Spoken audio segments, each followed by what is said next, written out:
criterio de que, bueno, si causan o no causan problema, si no causan problema, ¿por qué darles importancia? ¿Por qué tenemos que reportarlos o por qué no? ¿En qué situaciones? ¿De qué manera? Entonces vamos a tratar acerca de esto porque es algo verdaderamente importante.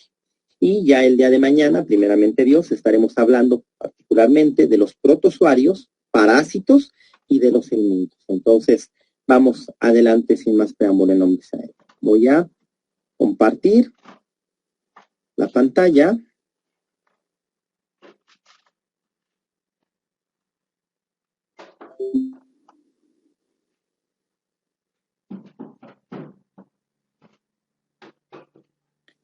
Ya observan ustedes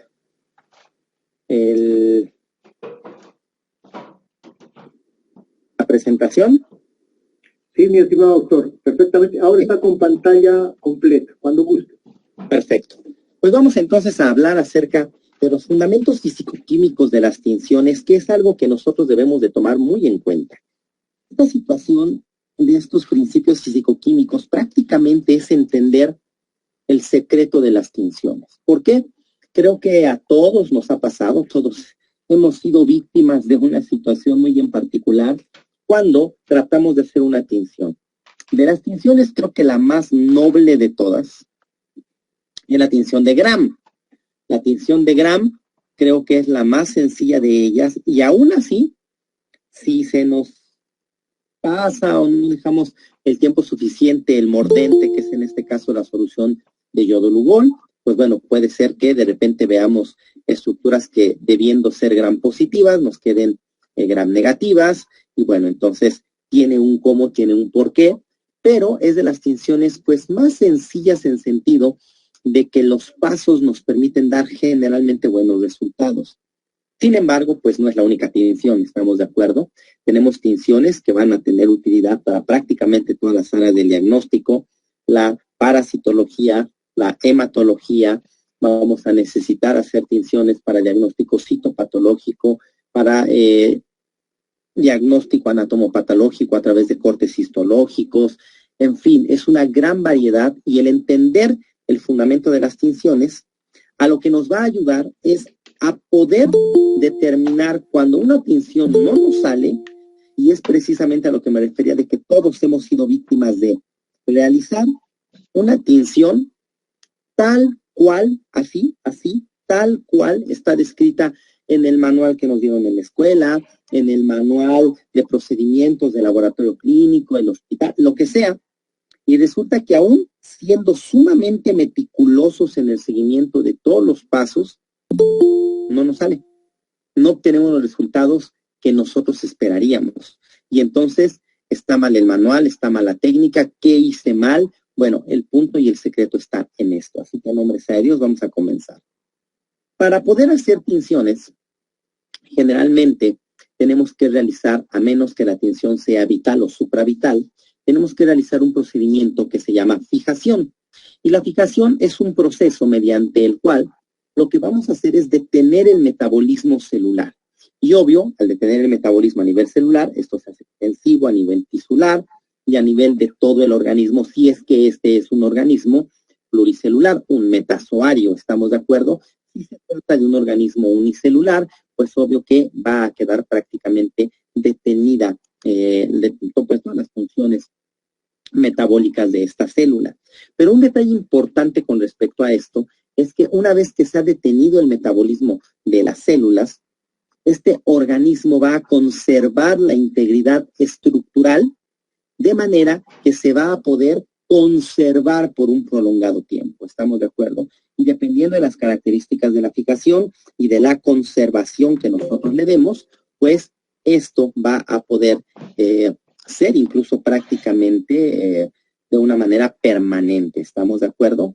Y obvio, ya una estructura, una célula fijada me va a permitir realizarle ciertos procedimientos posteriores con diferentes fines. Los principales métodos de fijación son los métodos físicos, dentro de los cuales tenemos las temperaturas extremas, donde la temperatura extrema hacia lo caliente es un método propiamente dicho de fijación, y la temperatura baja extrema, ¿sí?, es un método propiamente dicho de conservación. Y entonces aquí vamos a considerar estos dos puntos. La fijación implica la muerte del organismo, la muerte de la célula o su célula, mientras que la conservación implica el mantener en buenas condiciones esas estructuras, ya sea después de fijadas, es decir, ya muertas, o ya sea vivas aún, como estaríamos hablando entonces de la criopreservación, pero son precisamente los dos extremos de las temperaturas. Un procedimiento un procedimiento físico de fijación con relación a temperaturas altas, pues lo que nosotros hacemos para fijar ciertas preparaciones, como los frotis bacterianos, a colación de que hablamos de la tinción de Gram. Nosotros sabemos que para hacer una fijación de un frotis de bacterias, pues hacemos la preparación, ponemos a calentar en un mechero con un encendedor, a manera de que soporte el dorso de nuestra mano, y entonces la muestra ha sido fijada. Y lo que hacen las temperaturas, o en este caso la temperatura alta como efecto de fijación, lo que hace es coagula las proteínas. Es prácticamente lo que sucede cuando nosotros fijamos de esta manera nuestras estructuras, por ejemplo, nuestras bacterias para un frotis de Gram, para un frotis por tinción de Sil-Nielsen, una baciloscopía. Lo que nosotros prácticamente hacemos es como si metiéramos un huevito a hervir en agua. ¿Cómo sale la albúmina? ¿Cómo sale la yema? Por las proteínas prácticamente que están en ella, no por los lípidos, sino por las proteínas que están en la yema, y cómo sale la clarita, así endurecida, pero aunque retraída, de menor volumen, pero prácticamente cuando nosotros pelamos el huevito, pues recuperamos la forma de nuestro huevito, ¿estamos de acuerdo? Bueno, pues es prácticamente lo que hace el calor. Coagula las proteínas y entonces hace que la estructura mantenga su forma. Por su parte, los métodos químicos de fijación se llevan a cabo mediante sustancias que van a ser reactivas de manera muy, muy importante con las biomoléculas de las estructuras celulares. Y repito, por ende, de las estructuras tisulares, de los órganos completos o de los organismos completos. Lo que hacen los fijadores es evitar el deterioro estructural desde nivel celular en todos y para todos los tratamientos subsecuentes que se tengan que realizar, ya sea una inclusión en parafina, una inclusión en plástico, una conservación en congelación para cortes por criofractura, ya sea procedimientos de tinción, ya sea procedimientos para microscopía electrónica o de barrido o de transmisión, pero va a evitar que estas estructuras se deterioren y por lo tanto cambie su morfología. ¿Estamos de acuerdo? Van a conservar incluso estructuras como los cuerpos de inclusión intracelulares para poder hacer estudios ultraestructurales. Estamos hablando de mitocondrias, retículo endoplásmico, aparato de Golgi, lisosomas, etcétera, etcétera, etcétera. Los fijadores también van a evitar la autólisis y la putrefacción. ¿A qué nos referimos con esto? La autólisis es un proceso en el cual cuando una célula comienza a morir, estos procedimientos llevan a que las vacuolas que contienen enzimas líticas y que están en el interior del citoplasma de la célula comienzan a morir. Y esto, bueno, está implicado en varios de los diferentes procedimientos de muerte celular que existen, como la necroptosis, la necrosis, en los cuales estas enzimas que se encuentran dentro de las vacuolas, cuando comienzan a liberarse de manera interna en el citoplasma de la célula, pues entonces comienzan a degradar el citoplasma, las biomembranas de los organelos, y entonces comienza a autolizarse la célula, a destruirse prácticamente a sí misma. Mientras que la putrefacción tiene que ver con el daño que ejercen sobre las moléculas, sobre las estructuras, los microorganismos, ¿estamos de acuerdo? Y aquí tiene que ver de manera muy, muy, muy particular las bacterias y los hongos. Entonces, estos organismos cuando comienzan a proliferar, entonces generan la putrefacción. Porque es importante y entonces debemos de considerar el utilizar medios que sean fijadores y después sustituirlos por conservadores, o incluso emplear un medio de fijación que se pueda continuar su uso como un medio de conservación. Si yo tengo un órgano, un corazón, si yo tengo un corazón y lo fijo en formaldehído, este corazón va a detener su autólisis y ya no se va a degradar por sí mismo. Ya no va a cambiar su estructura, su morfología, ¿estamos de acuerdo? Pero si yo ese corazón que estaba sumergido en formaldehído lo saco y lo lavo, lo echo en agua corriente y le doy ahí varios lavados en agua corriente, de manera que el formaldehído del que estaba impregnado se pueda eluir por completo, pueda salir por completo del tejido, del parénquima del órgano, y yo lo dejo en agua, ¿qué es lo que va a suceder? Va a comenzar un proceso de putrefacción. ¿Por qué? Porque las bacterias, obvio, si lo dejo en agua y un agua que deje yo en un recipiente ahí destapado en el medio ambiente, con el paso del tiempo nosotros vamos a darnos cuenta que a pesar de estar fijado, va a empezar a oler mal, va a empezar a degradarse, va a empezar a volverse turbia el agua en el que se encontraba. ¿Por qué? Porque las bacterias del medio ambiente que van a caer, empiezan a proliferar, van a encontrar finalmente proteínas, van a encontrar finalmente biomoléculas que van a poder utilizar de alguna manera. Sí, obvio, estamos hablando de mecanismos enzimáticos, etcétera. ¿Por qué? Porque solamente cambiaron ciertas características de las estructuras moleculares del parénquima del órgano, de las proteínas del órgano y demás, por acción del fijador. Pero cuando ese fijador es eliminado, pues obvio que siguen siendo aminoácidos, siguen siendo proteínas, etcétera. Entonces, los microorganismos pueden proliferar y degradarlo, ¿estamos de acuerdo? Pero si yo dejo ese órgano en una solución de formaldehído, o mejor aún, ya veremos después por qué, les digo esto, lo paso, por ejemplo, a una solución de alcohol al 70 y ahí lo dejo, no importa, porque el alcohol, finalmente, aunque lleguen a caer microorganismos, en el alcohol se van a fijar y se va a conservar perfectamente el órgano. ¿Estamos de acuerdo? Ok. Por eso es que ustedes a lo mejor en las colecciones anatómicas que han llegado a ver en algún momento, los órganos, a menos que estén plastinados, y eso es una cosa importante, a menos que el órgano haya sido incluido en un material plástico, en un acrílico, bueno, puede ser encapsulado, es decir, así como que atrapado en una cajita, o que se haya difundido el acrílico a través de todos los órganos, para que, de los vasos sanguíneos, para que prácticamente todas las células se impregnen y quede el órgano como tal. Entonces, a menos de que eso suceda, pues vamos a tener problemas con la degradación. Los fijadores también aumentan los índices de refracción estructurales y con esto vamos a tener, o más bien por esto vamos a tener un incremento en la densidad. ¿Estamos de acuerdo? Como al cambiar las características de la composición, estructura, etcétera, y ahorita vamos a ver a qué me refiero, entonces van a modificarse las características de las proteínas, aumentando la densidad del órgano o de la célula en general, y esto va a hacer que aumente el índice de refracción. Por lo tanto, al microscopio, nosotros vamos a poder incluso visualizar con mayor eficiencia una muestra fijada, sin ningún tipo de colorante, simplemente fijada en un examen en fresco, que si nosotros colocamos una muestra sin fijar. ¿Por qué? Porque obvio el índice de refracción va a ser menor y el contraste que se va a generar en el microscopio, de lo que hablamos en nuestro primer bloque, pues no va a ser tan eficiente. Los fijadores aumentan la estabilidad de los componentes celulares insolubles y dentro de los diferentes grupos de fijadores vamos a tener, por ejemplo, las sales metálicas. Las sales metálicas lo que hacen es desnaturalizar componentes celulares por precipitación proteica.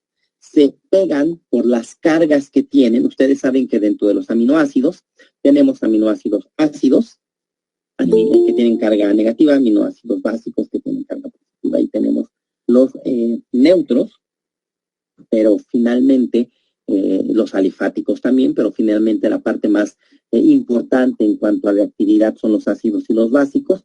Bueno, pues recordemos que los metales también tienen cargas, sus iones, los iones metálicos tienen cargas, sobre todo son cargas catiónicas, que por lo tanto se van a pegar a los aminoácidos ácidos, y esto va a generar precisamente que las proteínas se precipiten y se genere, como lo hemos mencionado, el proceso de fijación. Y una situación importante a considerar es que algunas de estas sales metálicas no solamente funcionan como fijadores, sino que pueden funcionar también como, sino que pueden funcionar también como mordentes, y vamos a ver más adelante qué es eso. Los ácidos en solución ejercen una acción fijadora principalmente por deshidratación y escasa coagulación proteica. Nosotros debemos recordar que finalmente cada una de nuestras células, y en extensión prácticamente todos los organismos, somos 3/4 partes de agua, somos el 75% agua, y eso genera un medio en el cual precisamente las biomoléculas y todas las reacciones químicas que se llevan a cabo en nuestro organismo, la mayor parte de las enzimas actúan en presencia de agua. Entonces, si nosotros extraemos el agua, prácticamente se quedan los organismos sin esta capacidad de reacción, y entonces se pierde prácticamente la actividad y la viabilidad de la célula, pero no se modifica su estructura. ¿Estamos de acuerdo? Y de hecho, algo semejante pasa con los alcoholes. Los alcoholes también deshidratan de manera importante.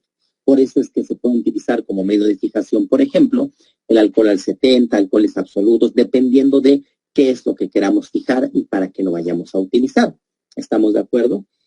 Una de las situaciones importantes y que es verdaderamente pertinente considerar en este momento es que muchas de las estructuras o de las preparaciones que nosotros vemos al microscopio son más o menos artificios, ¿sí?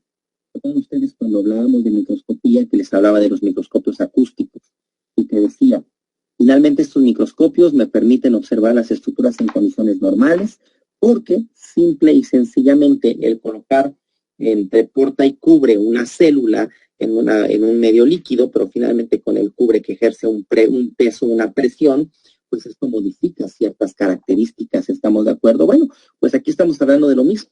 Ustedes imagínense un eritrocito que, ¿por qué toma colación esta célula? Porque la mencionamos precisamente cuando hablamos de los microscopios acústicos, para poner el ejemplo de una preparación, una célula en condiciones normales. ¿Se acuerdan ustedes? ¿Qué pasaba? Y lo pongo nuevamente ahora. Necesitamos un eritrocito, mide 7 micrómetros de diámetro.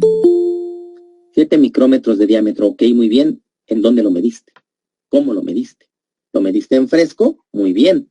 Lo mediste, y ese muy bien está entre comillas, porque ya vimos que aún ese muy bien implica que por la presión del cubre, pues te aplastan un poquito.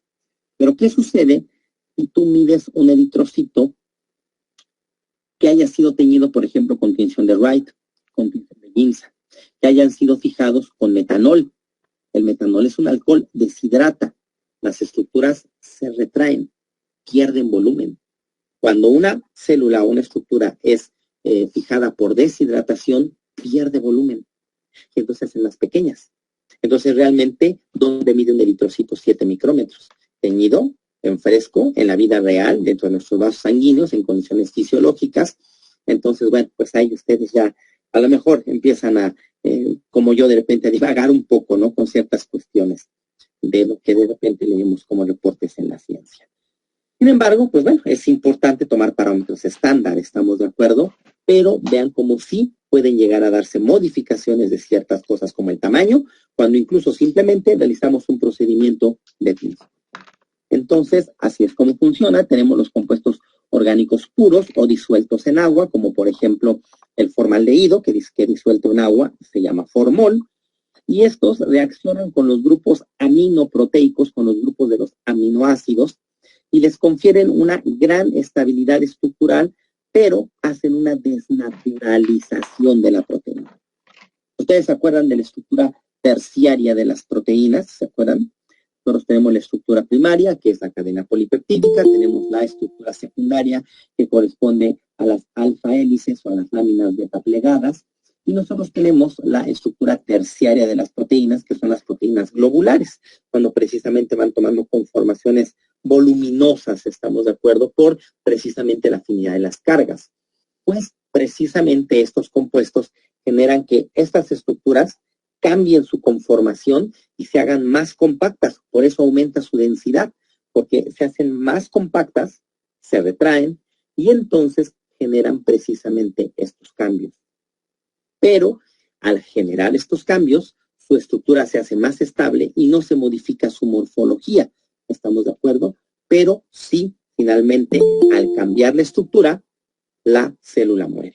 Ustedes deben de recordar que la estructura, en términos de las proteínas, y bueno, prácticamente todas las biomoléculas, pero las proteínas es muy importante.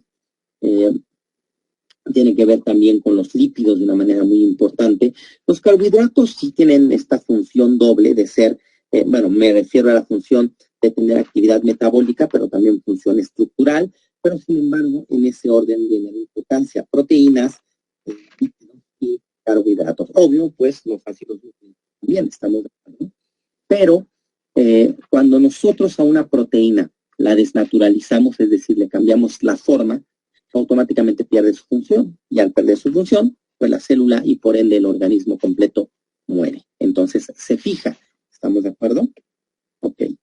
De manera general, entonces, la mayoría de los fijadores va a reaccionar principalmente, como lo hemos visto, con proteínas, ya sea precipitándolas o coagulándolas. ¿Estamos de acuerdo? Aunque la deshidratación puede afectar precisamente al quitarle la actividad a las proteínas y otros compuestos al extraer su medio de actividad, su medio de reacción. ¿Estamos de acuerdo? Ok. Tenemos fijadores selectivos, ya sea para carbohidratos, lípidos y otras biomoléculas particulares. Entonces, en realidad, la gama de fijadores que nosotros tenemos se vuelve bastante extensa y va a depender de qué es lo que queramos fijar. Pero, sin embargo, los fijadores químicos, de acuerdo con sus propiedades, son útiles en estructuras muy específicas. Y si nos damos cuenta, la gran mayoría de ellos tiene acción sobre proteínas, pero como lo vimos, también hay fijadores específicos para otras moléculas. Entonces, debemos de tener mucho cuidado a manera de seleccionar de manera adecuada el fijador dependiendo de las estructuras celulares o tisulares que nosotros queramos estudiar. Entonces, no es nada más decir, fijador, formol, ponle formol a todo. No, el formol no es bueno para ciertas cosas que específicamente yo quiera pintar. Bueno, yo quiera conservar, o que yo quiera realizar una tinción específica para alguna cosa, o los alcoholes o las sales metálicas. ¿Estamos de acuerdo? Entonces, esto es muy importante. De manera que incluso podemos llegar a utilizar mezclas de algunos fijadores para que se compensen las deficiencias que tienen de manera individual. Por ejemplo, en parasitología utilizamos el formaldehído, el formol, porque ya está disuelto en agua, el formol al 4, 5 y 10% para ciertas estructuras, pero podemos utilizar algunos fijadores que contengan formol junto con otros elementos para compensar precisamente las deficiencias del formol. Existe, por ejemplo, el fijador de AFA, que es alcohol formol ácido acético. Existe, por ejemplo, el fijador de PAF, que es fenol alcohol formol. Existe, por ejemplo, el fijador MIF, que es el mertiolato yodo formol. Entonces, esto es importante también que lo conozcamos. Y de manera fundamental, el fijador que nosotros utilicemos debe de tener compatibilidad con el colorante que nosotros vamos a emplear. ¿Estamos de acuerdo? Esto es bien, bien importante. Debe de haber compatibilidad con el colorante que vamos a emplear. Si no existe, entonces, pues bueno, déjenme decirles que aunque esté completamente fijada mi estructura, mi tinción no va a ser adecuada, porque fijador y colorante no se llevan. Algunos fijadores incluso llegan al punto de que se deben de eliminar por completo de las estructuras que se deben de, o que se van a teñir. Se debe de eluir, se debe de lavar y lavar y lavar en un medio que pueda extraer por completo el fijador antes de la coloración. Las tinciones, por su parte, son procedimientos que permiten, debido a los colores propios de los colorantes, ¿a qué me refiero? A que si el colorante es azul, pues pinte de azul, ¿estamos de acuerdo? O de los colorantes adquiridos por las estructuras celulares en base a las propiedades químicas particulares de ambos. Vamos a considerar que hay algunas ocasiones en las que algunos colorantes no van a teñir siempre del color que uno esperaría. Es azul, oye, pero no se ve azul. ¿Por qué no se ve azul? ¿Qué pasó con el colorante? Bueno, depende una tinción no solo de las características del colorante, sino también en muchas ocasiones de las características de las moléculas a teñir, de las estructuras a teñir en conjunto. ¿Estamos de acuerdo? Y bueno, con esto se va a lograr la diferenciación estructural pudiéndose emplear incluso mezclas de colorantes, y esta es una situación importante. A los colorantes los vamos a clasificar por su origen en colorantes naturales, que son todos aquellos que provienen, por ejemplo, de plantas como la hematoxilina, que proviene del palo de Campeche, ¿sí?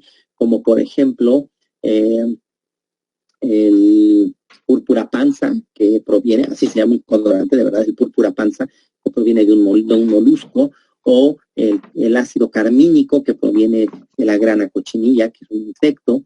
Tenemos, por ejemplo, algunos minerales, algunos colorantes, que son minerales triturados, y los sintéticos, que son todos los que se derivan de las anilinas y de las tiacinas fundamentalmente.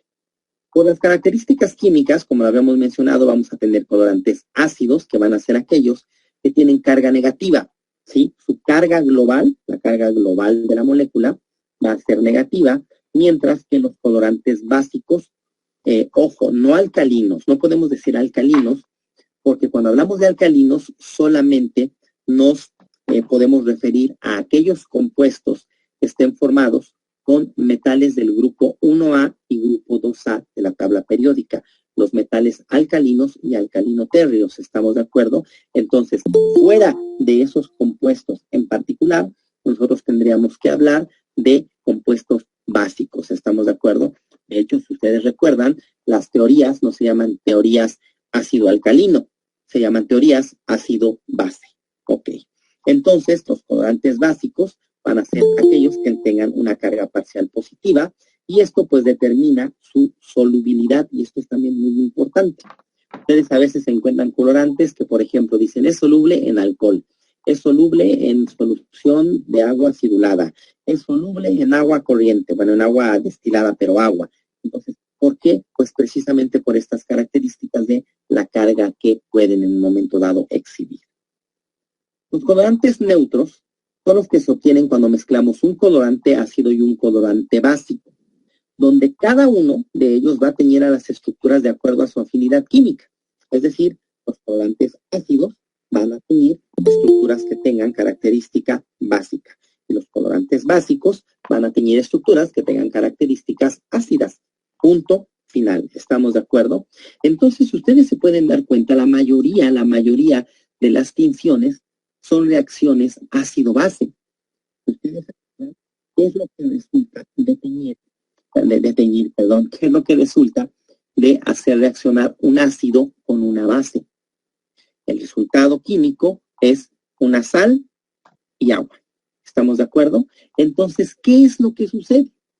Esa sal que se está formando prácticamente se precipita sobre las estructuras celulares particulares, y entonces ese precipitado, ese depósito de esa sal, es la que va a permitir precisamente que las diferentes estructuras exhiban un color. ¿Estamos de acuerdo? Ok. Ahora, entonces, esta reactividad va a ser de esta manera. Lo básico tiñe lo ácido y lo ácido tiñe lo básico. Pero, sin embargo, al estar los dos colorantes juntos, vamos a poder tener la posibilidad de unión de los dos colorantes, incluso en una misma estructura. Y esto va a generar cambios de tonalidad y colores resultantes de la mezcla de los dos colorantes. ¿Estamos de acuerdo? Más adelantito vamos a explicar con toda puntualidad a qué nos estamos refiriendo. Por su parte, los mordentes son compuestos que lo que van a hacer es permitir una fijación estable entre la molécula del colorante y la molécula que nosotros queremos teñir, ya sea una molécula aleatoria, unas cuantas moléculas por ahí, o ya sea incluso estructuras completas. ¿Estamos de acuerdo? Y esto se da cuando no hay una marcada afinidad entre ellos. ¿Estamos de acuerdo? Esto es muy importante. Cuando nosotros tenemos entonces esta unión, se forma un complejo, no solamente colorante biomoléculas, sino es colorante, perfecto, es colorante, mordente y biomolécula. El mordente se convierte precisamente en ese puente que genera una unión estable. Y cuando nosotros tenemos una unión de este tipo, colorante, mordente y la biomolécula, a eso se le denomina LAC. Los mordentes pueden ser, por ejemplo, sales o hidróxidos de metales di o trivalentes, como por ejemplo puede ser el ácido fosfotúnstico, como puede ser el ácido fosfomolíbdico, como puede ser el dicromato de potasio, como puede ser el permanganato, dependiendo de los procedimientos en los cuales vayamos a utilizar. Tenemos compuestos orgánicos, como por ejemplo el fenol. El fenol es un excelente mordente. Por ejemplo, compuestos inorgánicos, como el yodo. En la solución de yodo Lugol, de hecho la utilizamos nosotros, es el mordente específico para la tinción de grano. Con los colorantes, sobre todo los colorantes básicos, existe un fenómeno que se denomina metacromacia. ¿Qué es la metacromacia? Se presenta en los colorantes, repito, básicos. Únicamente los colorantes básicos exhiben metacromacia.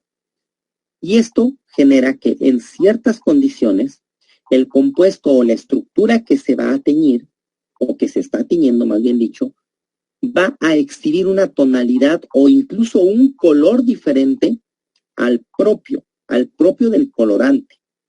Pero además esto va a suceder solamente en algunas estructuras. ¿Por qué se da la metacromacia? La metacromacia es un fenómeno, a mí me gusta más llamarles un efecto, ¿sí? Porque un fenómeno es como algo raro, ¿no? Y pues la verdad es que no es raro, tiene una explicación físico-química perfectamente clara. Esto se da debido a las propiedades estereoquímicas de las moléculas teñidas. ¿Se acuerdan ustedes qué es la estereoquímica? La estereoquímica es la disposición en el espacio de los átomos que conforman una molécula. La disposición tridimensional, o lo que se denomina también como conformación. Bueno, pues de acuerdo a estas propiedades estereoquímicas es que ciertas moléculas en particular van a exhibir metacromacia. Y esto es porque esa disposición espacial va a permitir que estas moléculas, cuando estén muy cercas unas de otras, tengan reacciones, efectivamente generen reacciones de tipo intermolecular, hagan puentes intermoleculares, donde esta molécula se va a pegar con esta. ¿Estamos de acuerdo? ¿Por qué? Porque las características de las biomoléculas que tengo aquí abajo hacen que por la conformación, repito, las moléculas de colorante queden muy cercas unas de otras. Y cuando se llevan a cabo en las moléculas de colorante estas reacciones intermoleculares, pues primero yo tenía una molécula de colorante, pero ahora ya tengo dos pegadas, y después tengo tres, y después entonces se forman polímeros. Y estos polímeros van a tener características de absorción del espectro luminoso diferentes de las que van a tener las moléculas si estuvieran como monómeros, es decir, si estuvieran más disgregadas. Vamos a ver a qué nos referimos, por ejemplo.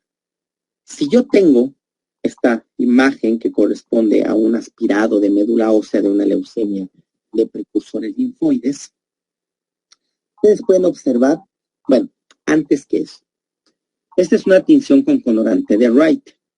Si ustedes recuerdan el colorante de Wright y en general todos los colorantes de Romanowsky están formados por son colorantes neutros, están formados por un colorante ácido que es la eosina y un colorante básico que es el azul de metileno.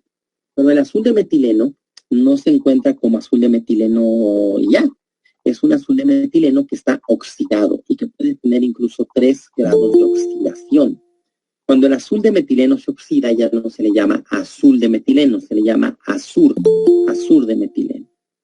Estos compuestos, los azures, son prácticamente los que tienen la acción de la metacromacia. ¿Se acuerdan ustedes? Dijimos el colorante ácido es la eosina y el básico son ahora ya propiamente dicho los azures. Y dijimos que la metacromacia la exhiben los colorantes básicos. ¿Estamos de acuerdo? Ok. ¿Qué es lo que sucede? Una parte importante que nosotros debemos considerar con respecto a las tinciones es que no solamente nos sirven para que yo vea y diferencie mis células porque veo el núcleo, y porque veo el núcleo bonito de un color, y porque veo los citoplasmas de otro, y que por eso me facilita la observación y la identificación. No, una tinción, al ser procedimientos físico-químicos, también me hablan de las condiciones bioquímicas y metabólicas de las células, me hablan de características de composición. Por ejemplo, yo les puedo preguntar ahorita, ¿qué característica, ¿sí?, en cuanto a ácido-base, tiene la hemoglobina. La hemoglobina es una proteína, ¿de qué tipo? ¿Una proteína ácida o una proteína básica? ¿Lo saben ustedes? A lo mejor lo saben. Si no lo saben, lo podemos dilucidar ahorita muy fácil. Yo les dije, la hemoglobina se tiñe con la eosina, que es el colorante ácido.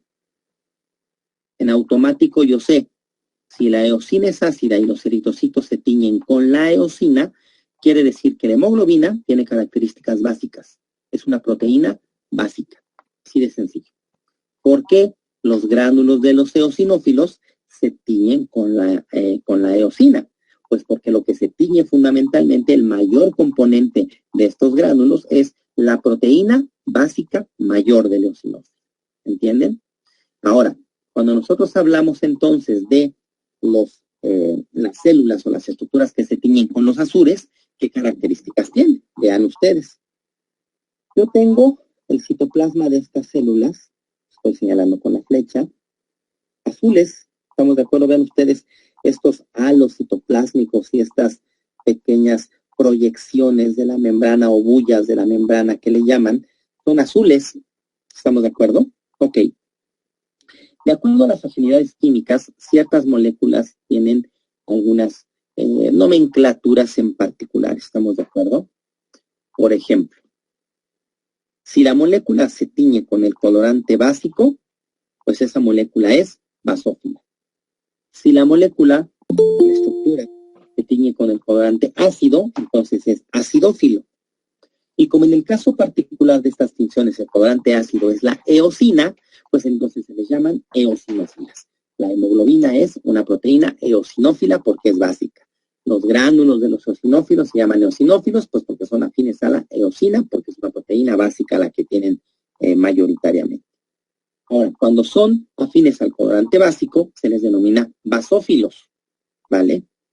Y si esa estructura exhibe características metacromáticas, entonces se les llama azurófilas. ¿Estamos de acuerdo? O sea, ya a lo mejor ustedes ahorita entienden un poquito esos términos que a lo mejor en algún momento oyeron, y esto finalmente los que estuvieron en el curso que seguramente magistralmente les impartió el químico Emanuel, pues estarán escuchando estos términos. ¿Estamos de acuerdo? Y ahora, si es que en su momento porque no eran los fines del curso, no se les mencionó, pues ahora saben perfectamente por qué se les asignan estos nombres. ¿Estamos de acuerdo? Bueno, pues ahora, ¿qué pensarán ustedes si yo les digo que en estas células, tanto el citoplasma como el núcleo están teñidos por el mismo colorante, por los azures de metileno? Esto coincide. Está tiñéndose el núcleo. ¿Qué hay en el núcleo?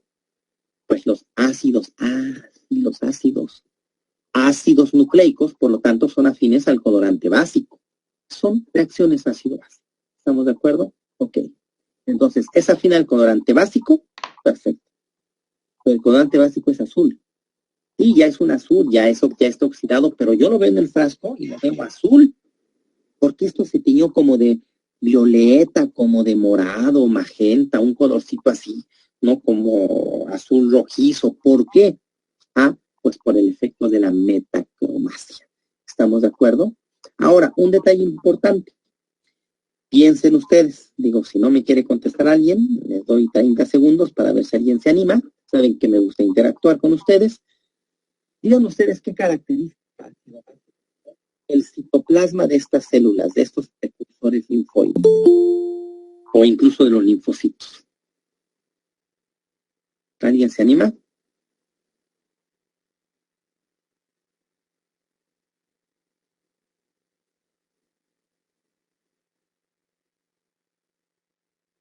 ¿Ok? Tienen característica ácida.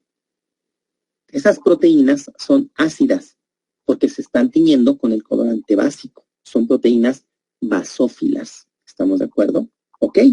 Entonces, las proteínas del citoplasma de estas células son ácidas y se están tiñendo de azul. Pero los ácidos nucleicos que están en los núcleos son ácidos, pero no se están tiñendo de azul, se están tiñendo de este color diferente. ¿Por qué es eso? Por la metacromacia. Vean ustedes, diferentes estructuras, aquí ya hablando de parásitos, por ejemplo, gametocitos y esquizontes maduros. Esto es un esquizonte maduro y esto es un gametocito de Plasmodium falciparum, por ejemplo. Vean ustedes, Babesia microti, aquí tenemos las formas anulares de las babesias, ¿sí? Y esta imagen voy a regresar un momento para explicar otra parte que mencionamos. Vean ustedes nuevamente aquí, Babesia microti. Vean ustedes las características de las células. Tripanosoma, tenemos a tripomastigotes sanguíneos de Trypanosoma cruzi, y la explicación es esta. Vean ustedes. Pensemos que esto es una proteína. Lo que tengo aquí, de su lado izquierdo debe de ser también, es una proteína. ¿Estamos de acuerdo? Es una cadena polipeptídica y es una estructura, vean ustedes, aquí puede ser un alfa hélice, está tomando ya una conformación globular. Pensemos que todas estas bolitas, donde están pegadas las esferitas azules, son aminoácidos ácidos. Y que estas pelotitas, estas esferitas azules encima, son precisamente las moléculas del colorante básico. Reacciona el ácido con la base, o la base con el ácido. Ok. Bueno, pues estructuralmente estas moléculas de aminoácidos, esta es una cadena polipeptídica, estas cadenas de aminoácidos, ¿ya vieron? Hacen que las moléculas, la estructura tridimensional de la cadena polipeptídica, hace que las moléculas del colorante queden demasiado lejos unas de otras. De manera que es imposible que aquí se generen puentes intermoleculares, enlaces intermoleculares. Entonces, siempre cada molécula del colorante se va a quedar como un monómero. Y entonces, pues si el colorante es azul, yo voy a ver la estructura total teñida de azul. Pero ¿qué pasa si por una estereoquímica diferente, como en este caso la doble hélice de los ácidos nucleicos, ¿sí? Los ácidos nucleicos, a los nucleótidos como tal propiamente dichos, lo que les confiere la característica ácida es el grupo fosfato. ¿Estamos de acuerdo? El grupo fosfato tiene electrones libres y entonces le da esa carga negativa que genera un entorno ácido. Entonces, este colorante básico se va a pegar a los grupos fosfato, pero la disposición enrollada de la hélice hace que haya moléculas de colorante que queden muy cerca unas de otras. Y conforme vean ustedes aquí, conforme se van agregando, se van pegando a la cadena, se va formando el polímero, entonces viene la metacromacia. Ya, al ser un polímero, ya no lo veo yo azul, ya le veo yo como ese color morado, magenta, violeta, ese color diferente al azul. Esa es precisamente la metacromacia. Ahora, mencionando estas imágenes, por ejemplo, de estas células, esto que nosotros observamos aquí, vemos algunos eritrocitos, esa es una tinción de Giemsa, donde pues observamos el color, estamos de acuerdo, como anaranjadito que deben de tener los eritrocitos con esta tinción, debe de ir de anaranjadito, rosadito, dependiendo del colorante, si es white, jeans, etc. Y vemos algunos que se ven francamente azules y vemos otros que se observan como grisáceos. ¿Qué es lo que pasa? Que hay una situación interesante. Por eso es que las tinciones no solamente sirven para poder, al estar pintaditas y contrastadas con colorcitos, ver mejor nuestras estructuras. Las tinciones me permiten entender características metabólicas de mis células, características bioquímicas. ¿Estamos de acuerdo? Vean ustedes, estos que se ven como anaranjaditos tienen hemoglobina. Y dijimos que la hemoglobina es una proteína básica, por lo tanto, se tiñen con el colorante ácido, que es la eosina. Estos que son azules, ¿por qué son? Pues para empezar, esos no son eritrocitos. Esos son reticulocitos. Son de la serie roja, pero en estadio todavía inmaduro. Y tan inmaduro que son prácticamente eritroblastos basófilos que han perdido su núcleo. ¿Qué es lo que sucede? Pues bueno, entendamos. Estamos ante Babesia. Babesia es un microorganismo que provoca anemia hemolítica. como Plasmodium, ¿estamos de acuerdo? Provocan anemia hemolítica, como en el caso de los animales anaplasma, por ejemplo, anaplasma marginal, anaplasma central, que producen anemias hemolíticas. Ok. ¿Qué sucede? Como respuesta medular, pues la médula empieza a producir más células, más eritroblastos, empieza a haber una hiperplasia de serie roja, y entonces la médula ósea empieza a liberar más reticulocitos. Pero cuando esos reticulocitos, que no son otra cosa más que eritroblastos eritroblastos ortocromáticos, que perdieron el núcleo y que salieron a circulación, a lo mejor en mayor cantidad, porque estamos compensando una hemólisis, ¿estamos de acuerdo? Esos eritroblastos ortocromáticos que perdieron su núcleo, pues llegan a verse todavía así. A lo mejor se ven más voluminosos que los eritrocitos ya maduros. No se les ve esa zona clara en el centro, como en los eritrocitos ya maduros. Vean ustedes cómo a algunos se les ve, pero a otros no. Estamos de acuerdo, porque son reticulocitos y solamente puedo yo evidenciarlos utilizando una coloración apropiada, como el azul de cresil brillante o como el nuevo azul de metileno. Ok. Pero cuando esos eritroblastos ortocromáticos se acaban en la médula ósea y la médula ósea sigue necesitando compensar, se empieza a mandar a los que siguen. ¿Estamos de acuerdo? ¿Cuáles siguen? Pues siguen los eritroblastos policromatófilos, estos que se ven con el citoplasma como grisáceo. ¿Estamos de acuerdo? Y cuando estos se han terminado, pues la médula ósea dice, ahí van y maduren como puedan, pero yo los necesito en circulación. Y entonces manda a los eritroblastos basófilos, por eso se ven azules, basófilos. ¿Qué es lo que sucede? Bueno, conforme más inmadura la célula, tiene menos cantidad de hemoglobina, pero tiene mayor cantidad de ribosomas, porque esos ribosomas son los que van a producir cantidades industriales de hemoglobina. ¿Estamos de acuerdo? La principal proteína de los eritrocitos es la hemoglobina, junto con algunas otras enzimas, por ejemplo, de manera particular, en el caso de los eritrocitos, la glucosa 6-fosfato deshidrogenasa, enzimas como la piridin 5-nucleotidasa, que se encargan de degradar a los mismos ribosomas conforme ya no tienen que producir hemoglobina, pues hay que eliminarlos. Entonces, cuando tengo poca hemoglobina, lo que se va a pintar de rosadito, de anaranjadito, es muy poquito. Pero como tengo tantos ribosomas que tienen ácido ribonucleico, pues entonces el colorante básico es el que se les va a pegar. ¿Estamos de acuerdo? Y se va a pegar de manera que como es tan poquita la hemoglobina, prácticamente no la voy a ver y voy a ver solamente lo azul del colorante básico. Tenemos entonces células basófilas.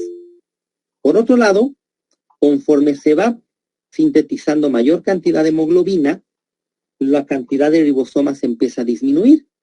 Entonces, lo que hablábamos, cuando yo tengo un colorante neutro y los dos colorantes están juntos, yo voy a tener que en la misma estructura como en estos casos, vean ustedes donde estoy señalando con la flechita que se ve como grisáceo, en esa misma estructura, en esas mismas células, o a veces en una misma proteína, yo voy a tener que el colorante ácido va a teñir ciertas partes y el colorante básico va a teñir otras. Y entonces el color que va a exhibir la célula o la estructura va a ser el color resultante de la sumatoria de los dos colores. Entonces, pues ni va a ser azul, ni va a ser anaranjado o rosa, va a ser gris. Por eso se llama policromatófilo. ¿Estamos de acuerdo? Y conforme ya tengo mayor cantidad de hemoglobina o prácticamente toda la hemoglobina que yo necesito sintetizar y ya son mínima la cantidad de ribosomas que tengo, pues entonces ya mi eritrocito se ve del color correcto. Por eso se llama orto. La palabra orto, su raíz griega significa correcto, ¿sí? Entonces ya tengo células del color correcto. Entonces, vean lo importante que es, uno, tener una buena tinción para que yo pueda entonces hacer una buena interpretación. ¿Estamos de acuerdo? Y por otro lado, que no pensemos que una tinción solamente me sirve para ver las células más fáciles o más bonitas, sino tenemos que interpretar porque nos pueden hablar de condiciones patológicas. Si yo veo una célula que debería de ver la rosita, yo la veo gris o azul, algo está pasando. Si yo veo unos gránulos que debería yo de ver metacromáticos, yo los veo azules o grises, o gránulos que debería yo ver que debería yo de ver eosinófilos, yo los veo basófilos, algo está pasando. ¿Estamos de acuerdo? Ok. Ahora, muy importantemente, nosotros tenemos que saber interpretar y evaluar la calidad de nuestra tinción. Y aquí voy a adelantar un poquito la parte de control de calidad. Es importante que les hagamos control de calidad a nuestras tinciones, y a veces ese control de calidad se da justamente haciendo tinciones previas para ver cómo están funcionando nuestros colorantes, o tinciones de control. ¿Sabes qué? Una vez a la semana vamos a tener una preparación X, la que sea, primero antes de nuestras tinciones de hematología, para ver si el colorante y el buffer están bien. ¿Estamos de acuerdo? ¿Cómo vamos a evaluar una tinción?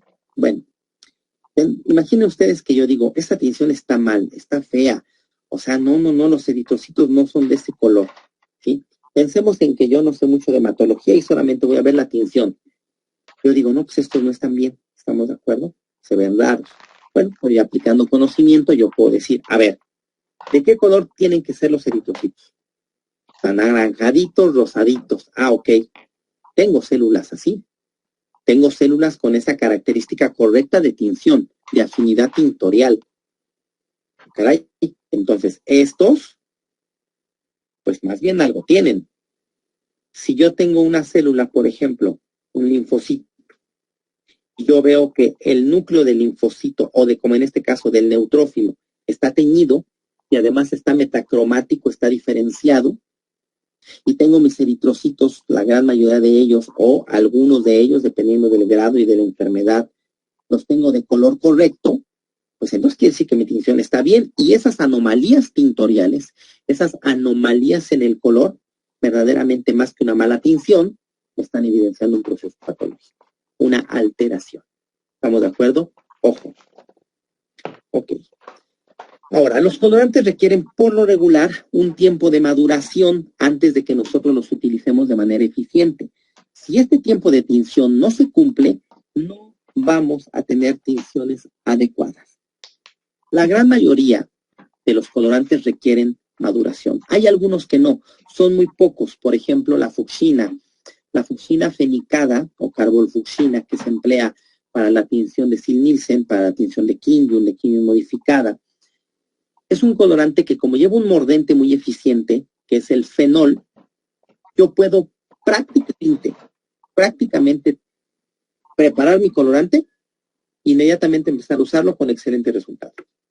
Pero una tinción de Wright no, una tinción de Giemsa no, una coloración de Romanowsky no, una eosina, la eosina también, porque es un colorante muy poco sensible, pero por ejemplo, una tinción tricrómica, por ejemplo, la tinción de hematoxilina y eosina, la parte de la hematoxilina, sí requieren de maduración. ¿Estamos de acuerdo? La maduración no implica otra cosa más que oxidación de la molécula del colorante. Mientras más se oxide, más exhibe estos grupos, que son los grupos reactivos. Y entonces la tinción se vuelve más eficiente. Vean ustedes, por ejemplo, este caso. Esto es una tinción tricrómica de Gomori en materia fecal. Yo veo algunas partes por ahí como rojas, otras como moradas, otras como verdes. Y sí, mira, sí se ve tricrómica. Sí, pero ¿qué crees? Que la parte que a mí me interesa aún no logra exhibir esa tricromía, como es en este caso este quiste de Giardia duodenalis. De hecho, vean ustedes, estos quistes con el fijador o con la fijación que se les realiza, se retraen. Vean, aquí se observa el borde de la pared del quiste. Este es el tamaño real del quiste, pero el citoplasma se contrajo, se redujo. ¿Estamos de acuerdo? Perdió volumen la parte citoplásmica. ¿Qué es lo que sucede? Pues como la pared del quiste es una pared rígida, esa no se contrae. Pero si eso fuera, por ejemplo, un trofozoito o una célula nada más, pues sí podría haberse una reducción importante en tamaño. ¿Estamos de acuerdo? Ok. Ahora, ¿qué es lo que sucede? Esta preparación fue teñida prácticamente con el colorante tricrómico de Gomori, que es un colorante utilizado en parasitología, inmediatamente después de prepararlo. Punto. Se preparó y se hicieron las tinciones. Y esta es una preparación con el colorante 30 días después, donde vemos que ya la maduración ha hecho que se exhiba la tricromía dentro de la misma estructura. El mismo caso, estos son trofozoitos de entamedia histolítica de un cultivo, inmediatamente teñidos después de que se preparó el colorante, y aquí ya tenemos 30 días posteriores de maduración. Es decir, ya empieza la diferenciación. ¿Qué es la diferenciación? Pues que cada colorante se fije de manera adecuada a las moléculas que se tienen que fijar por su naturaleza química. Vean ustedes. Aquí ya podemos observar, aquí por ejemplo la parte del núcleo y el cariosoma central, pues casi no se distinguen porque todo es azul. Pero aquí ya hay una diferenciación y entonces ya observo yo la cromatina periférica y el cariosoma central. Incluso puedo observar ese puntilleo que está prácticamente inmerso en la eucromatina. Una parte importante es que debemos de cuidar siempre los procedimientos. ¿A qué me refiero? Siempre tratar de hacer preparaciones delgadas, donde no se hagan conglomerados de estructuras, como por ejemplo en este caso. Vean ustedes estos trofozoitos que están aquí, que estoy señalando con la flecha. Son estructuras muy bonitas, muy bien diferenciadas. Pero ¿qué sucede?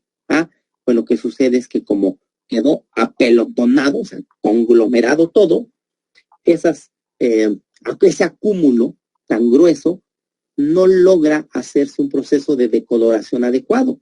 ¿Por qué? Porque no es lo mismo decolorar células que estén dispersas a pelotas, ¿sí? Entonces, eso hizo que cuando yo tengo algunas estructuras muy bonitas, estas partes, no se decoloraron y ya no se ve bonito. ¿Estamos de acuerdo? Cuando hablamos de tinciones como las de Romanowsky, que son muy pH dependientes, siempre debemos de cuidar el pH, y el pH lo manejamos utilizando soluciones amortiguadoras de fosfato principalmente. ¿Estamos de acuerdo? Y cada colorante de Romanowsky, Wright, Ginza, Mike Grunwald, Leishman, Jenner, todos deben de tener su pH adecuado en el buffer. ¿Estamos de acuerdo? Vean ustedes, esta es una tinción de Ginza para plasmodios, para parásitos del paludismo. pH 7.6, demasiado básico. Todo se ve basófilo. Hasta el núcleo, vean ustedes el núcleo de la forma anular de este trofozoito anular, pues se ve como negro, se ve demasiado oscuro. ¿Estamos de acuerdo? 7.4. Ya se puede observar metacromacia porque los núcleos de este esquizonte inmaduro ya empiezan a verse rojitos, empiezan a verse metacromáticos, pero los eritrocitos no tienen un color adecuado. 6.8.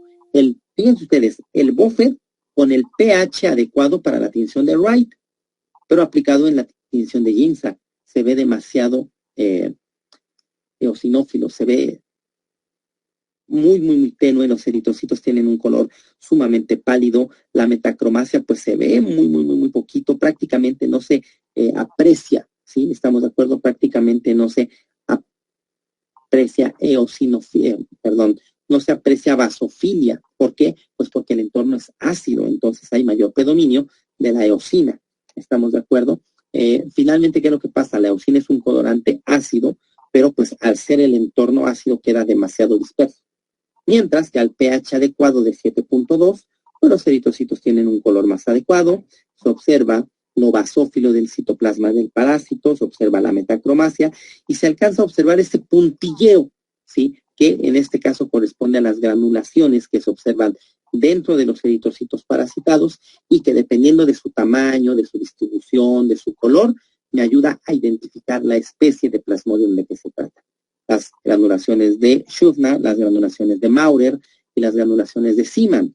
Entonces, esto es sumamente importante porque vean ustedes cómo si el pH no es adecuado, esas granulaciones no se observan en las tinciones.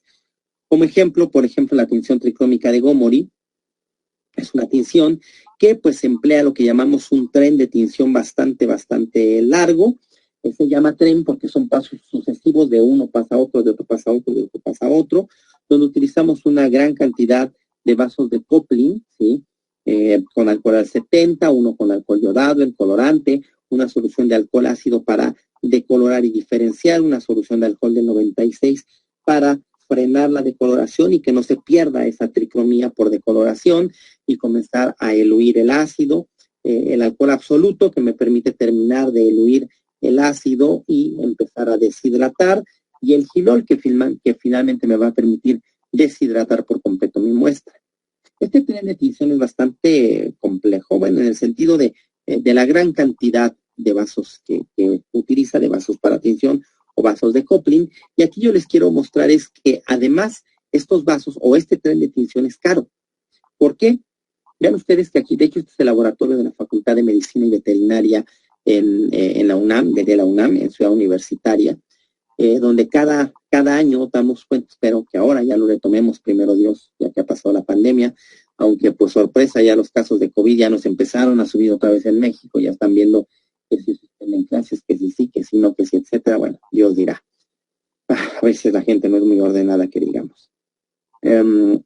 Entonces, vean ustedes cuántos trenes de tinción tenemos. Tenemos aquí uno, del otro lado iba otro, o sea, eran 2 trenes de cada mesa, ¿estamos de acuerdo?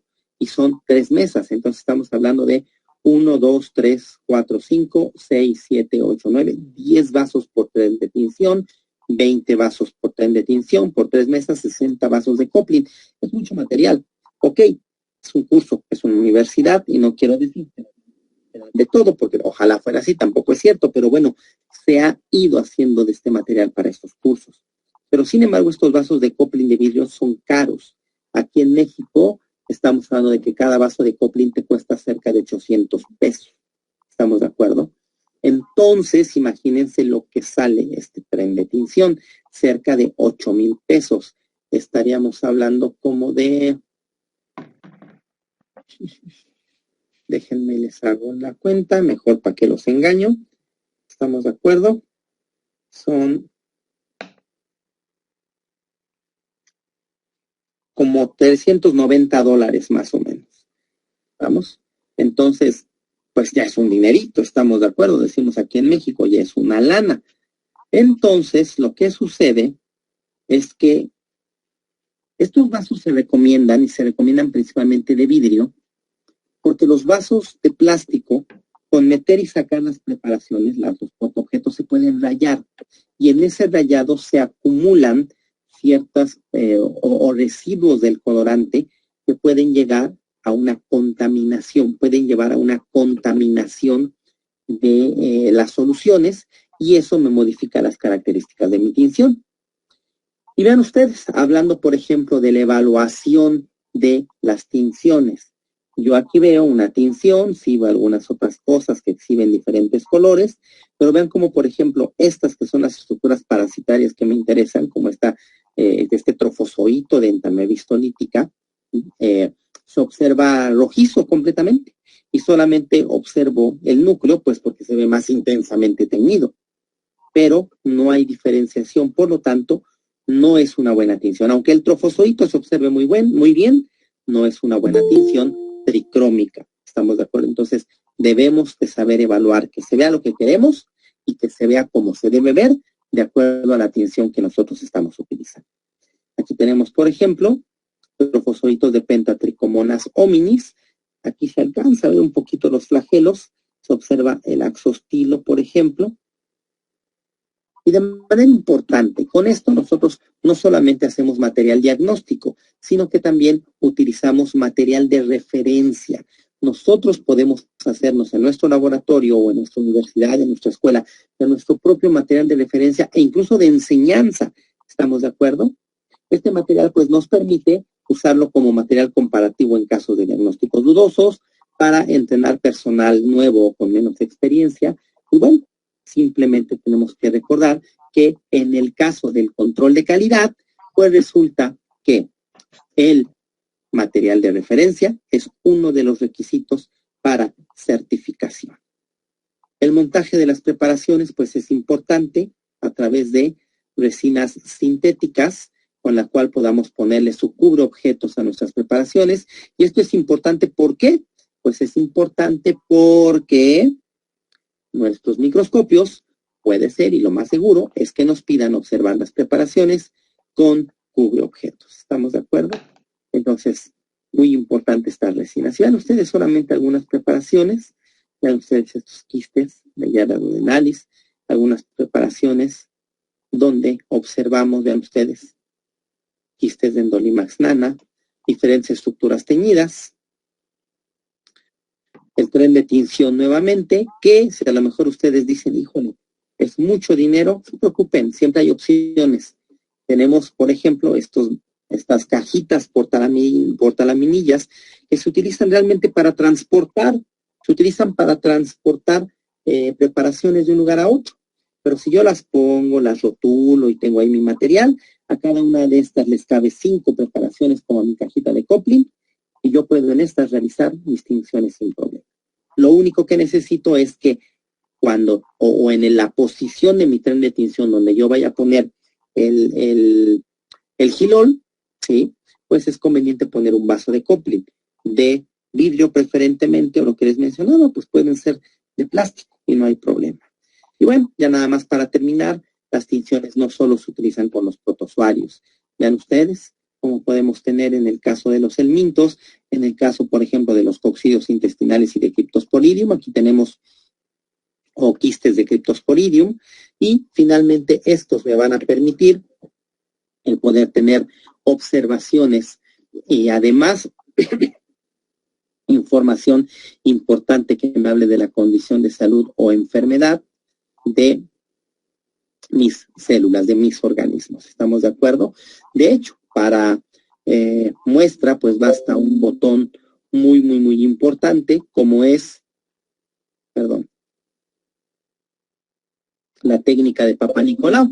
En la técnica de Papa Nicolau, pues, ¿qué es lo que nos hace la diferencia con relación a saber si las células pueden ser neoplásicas o no? El color que toman. ¿Estamos de acuerdo? Ok.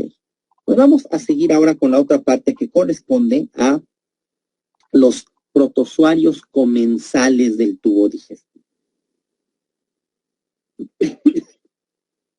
Sigamos adelante. Mi estimado doctor, mil disculpas molestarle. Si fuera tan gentil, ya tenemos un mensaje en el chat solicitándonos pueda aumentar probablemente su dispositivo, porque nosotros lo decepcionamos perfectamente, pero si hay posibilidad de aumentarlo, le agradecería. ¿Aumentar qué, perdón? El volumen, doctor, el volumen de su dispositivo. Nosotros le decepcionamos muy bien, solo que hay un mensaje en el chat que solicita eso. Probablemente el dispositivo de la decepción de allá está un poco más. Ok, bueno, voy a hablar un poco más fuerte entonces. Muchas gracias. No se adelante, estamos para servirles. Viene la parte de este comentario. Y se los digo porque al menos aquí en México, no sé, en Bolivia y en otros lugares que tan frecuente sea, escuchar, es que ese es un parásito comensal. Bueno, ¿qué es un parásito comensal? En realidad un parásito comensal es una aberración terminológica. No existen los parásitos comensales. O eres parásito o eres comensal. Eres protozoario, sí, pero o eres parásito o eres comensal. Sí. Bueno, sigamos con eso y ahorita les doy mejor puntualmente la otra parte de definición. Hablando de comensalismo, el término comensal significa comer en la misma mesa. Y el concepto, puede considerarse como un tipo de relación de naturaleza simbiótica, de una relación simple, en la que dos organismos de diferentes especies viven juntos, sin ser únicamente dependientes el uno del otro. Y donde esta ausencia de dependencia precisamente hace la diferencia entre un comensal y un parásito. Porque el parásito sí es dependiente únicamente dependiente de su hospedero. Entonces, el comensalismo es una relación simbiótica entre dos organismos, el comensal y el hospedero, en la que el hospedero lo que va a hacer es brindar protección y sustento nutricional bajo ciertas condiciones de lo que llamamos tolerancia, es decir, permite la presencia del comensal y, a su vez, como retribución, el comensal no le fastidia la existencia, no le produce ningún daño. Aunque no causan enfermedad en el hombre los comensales, hablando particularmente de medicina humana, es un buen marcador de contaminación oral fecal por los alimentos o el agua en las poblaciones donde se detecta la presencia de parásitos. ¿Estamos de acuerdo? ¿A qué me refiero? Vean ustedes. Si nosotros en una persona encontramos, bueno, una población, sabemos que esa población tiene presencia de parásitos intestinales. Y en esa población, en un grupo o en ciertos pacientes en particular, encontramos organismos comensales. Por ejemplo, Entamoeba coli, por ejemplo, Endolimax nana, Pilomastic mesnili, Iodamoeba bushley, Pentatrichomonas hominis, ¿sí? Encontramos estos organismos. ¿Qué es lo que nos está demostrando o evidenciando la presencia de estos comensales en el tubo digestivo, en las heces? Pues, contaminación fecal oral. El paciente está comiendo materia fecal. ¿Por qué? Porque estos organismos se adquieren por esta vía. Entonces, ojo, ¿qué información me da? Malos hábitos higiénicos. O ya sea de él o de la persona del lugar donde come. ¿Sí? Diríamos aquí en México, el paciente tiene que cambiar de taquero. Punto. Ya no tiene que ir al mismo puesto de tacos porque ahí está comiendo popo. Literal. ¿Estamos de acuerdo? Entonces, por eso es un buen marcador de contaminación fecal oral. En el caso de las especies comensales, lo mismo que en las parásitas, los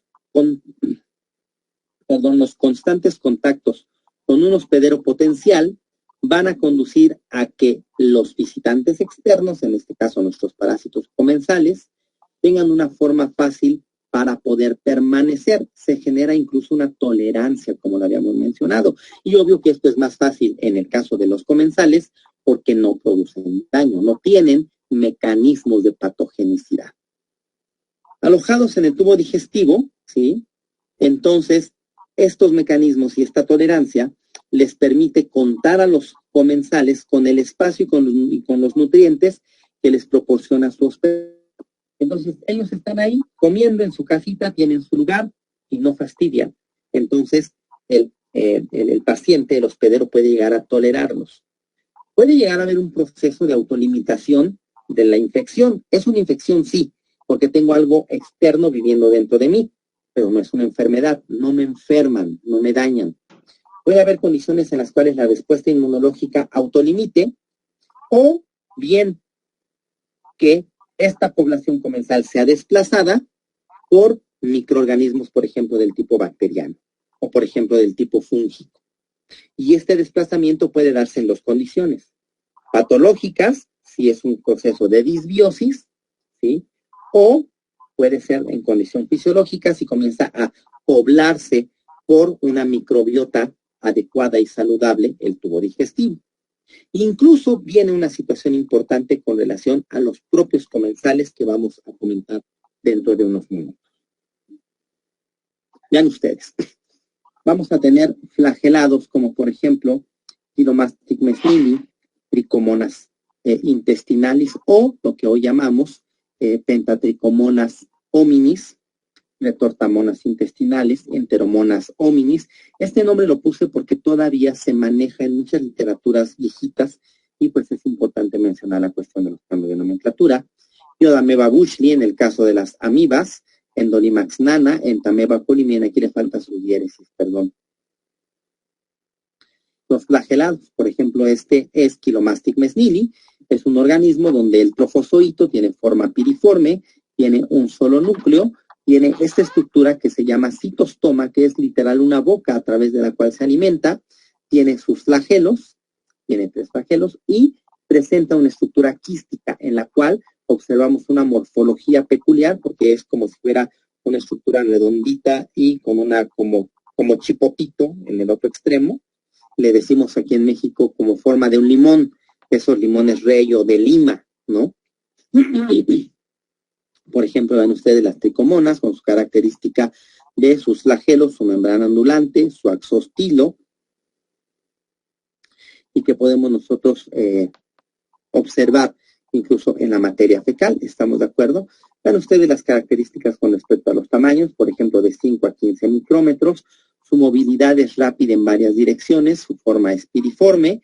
El núcleo, se observa un solo núcleo en la parte anterior con una cromatina fina y tiene 4 flagelos anteriores y uno posterior. Vean ustedes, aquí sale, que está prácticamente unido a la membrana ondulante. Vean ustedes, aquí se observan el nombre, ya hice la aclaración, estamos de acuerdo, pero sí de repente quiero mostrarles a lo mejor la parte de cierta nomenclatura que tal vez ustedes pueden conocer y que bueno, ahora ya se está modificando. Esto es, por ejemplo, Pentatrichomonas hominis en materia fecal con una tinción tricrómica de Gomor, y aquí se observa, bueno, en esta imagen, vean ustedes, aquí se observa el flagelo, aquí se observa el axostilo y se observa un poco de la membrana ondulante.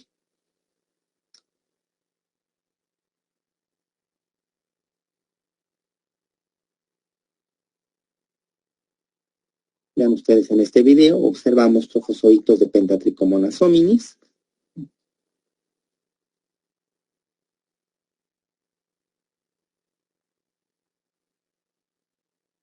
Vean ustedes el movimiento de la membrana ondulante.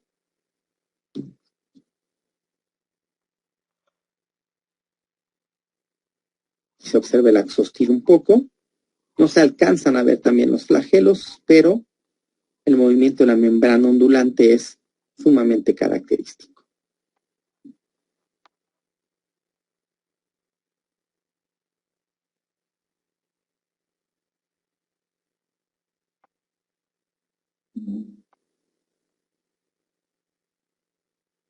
Chilomastic mesnini, ya de manera particular, vean ustedes lo que hablábamos acerca del quiste, donde nosotros observamos una estructura que es el citostoma con su fibrilla de sostén que se llama, la prominencia hialina, que es ese como chipotito.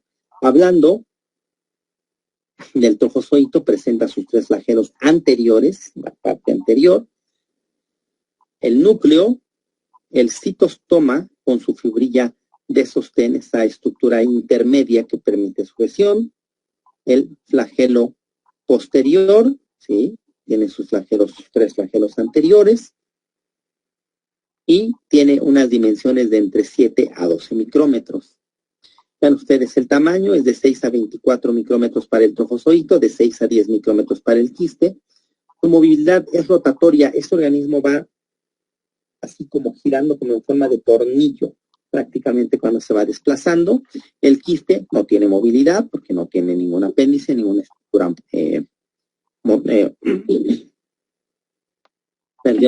ninguna estructura de motricidad. La forma es piriforme en el trofozoito, en forma de limón en el quiste.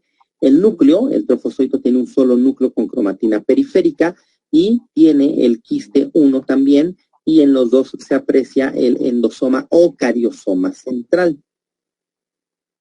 Enteromonas hominis es otro flagelado comensal del tubo digestivo, que tiene también tres flagelos anteriores como Chilomastic mesnini, un flagelo posterior que es todavía más evidente, porque si ustedes se dieron cuenta aquí en el caso de Chilomastic, el flagelo posterior emerge de la parte anterior y se dirige hacia atrás, mientras que en el caso de Enteromonas hominis, este flagelo sí emerge de la parte posterior prácticamente del organismo.